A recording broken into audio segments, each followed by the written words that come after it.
But what learned helplessness means is that I get myself into a certain situation, and I try, and I try, and I try, and I can't succeed. I can't make it work, whatever it is. And so the next time I'm in a situation that feels similar to that, I just give up.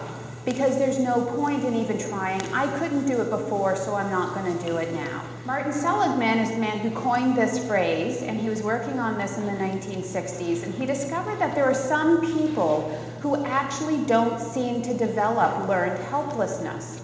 So that's kind of cool. It seems that about a third of the population was somehow naturally resistant to learned helplessness.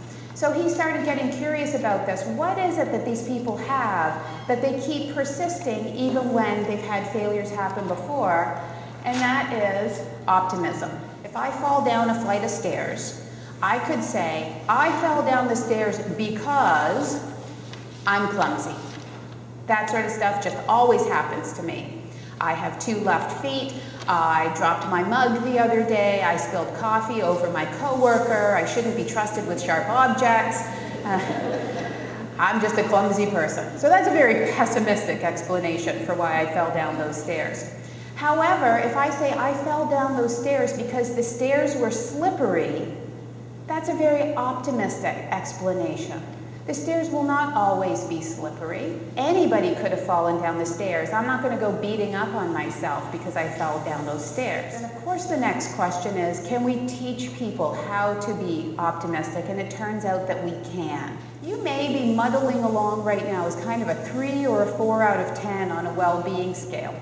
What would it take to get you up to a 4, to a 5, to a 6, to an 8? Maybe all the way to a 9 or a 10. And that's where positive psychology comes in and says we need to learn from people who are at the end of 9 and 10. This is going to help people create better lives and better working environments. So I'm going to share with you some models that allow us to be able to do that. There are 5 pillars of well-being, and this is Martin Seligman's work from his book Flourish.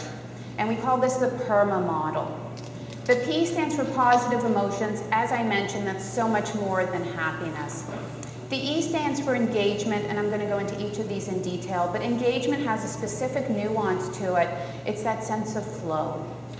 It's not the same thing that you might measure through employee engagement surveys, for example, but it's the sense of being deeply immersed in a skills-based activity that you lose self-awareness and you lose awareness of time. So that's engagement. The R is about positive relationships.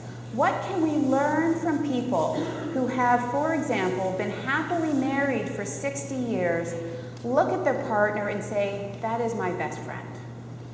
And that's beautiful. We should be studying these people and finding out what makes that work.